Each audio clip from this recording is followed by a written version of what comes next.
Hello everyone, আমাদের ছোট্ট ক্লাসরুমে তোমাদের সকলকে স্বাগত জানাচ্ছি।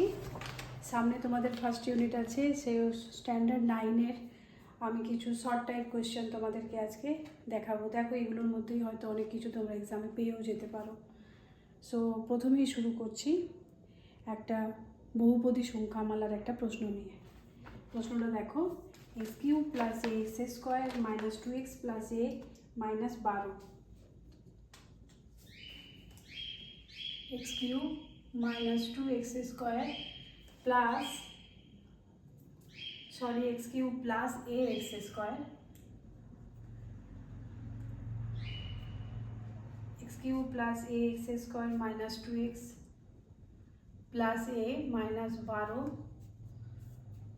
বহুপদী সংখ্যামালার একটি উৎপাদক x plus a, একটি উৎপাদক বলে দেওয়া আছে এখানে x plus a।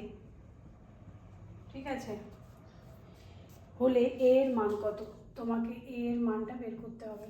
তো প্রথমেই দেখো, বহুপদী সংখ্যামালার এই প্রশ্নটা করতে গেলে আমাকে প্রথমে এর জিরোজের মান নিতে হবে। জিরোজ মানে এক্সের যে মানটার জন্য এই সংখ্যামালাটা শূন্য হয়, অর্থাৎ আমাকে শূন্যর মান বের করতে হবে।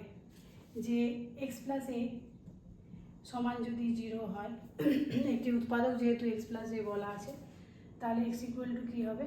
-a। তাহলে এখানে আমরা কি বলবো? -a এর cube plus a into -a এর whole square -2 into -a plus a -12, অর্থাৎ -a³ plus a³ plus 2a plus a -12। তাহলে মানটা কত পেলাম? 3a - 12। যেহেতু বলা আছে x plus a ওর একটা উৎপাদক, তাহলে অবশ্যই x plus a দিয়ে একে যদি আমরা ভাগ করি তাহলে কোনো ভাগশেষ আসবে না, অর্থাৎ ভাগশেষের মান সবসময় 0 হবে। তাহলে নিশ্চয়ই এটার মান 0। তাহলে আমরা লিখতে পারি 3a - 12 = 0, বা 3a সমান 12 বা a সমান 12/3, যার মান হচ্ছে 4। অর্থাৎ a এর মান এখানে এলো 4।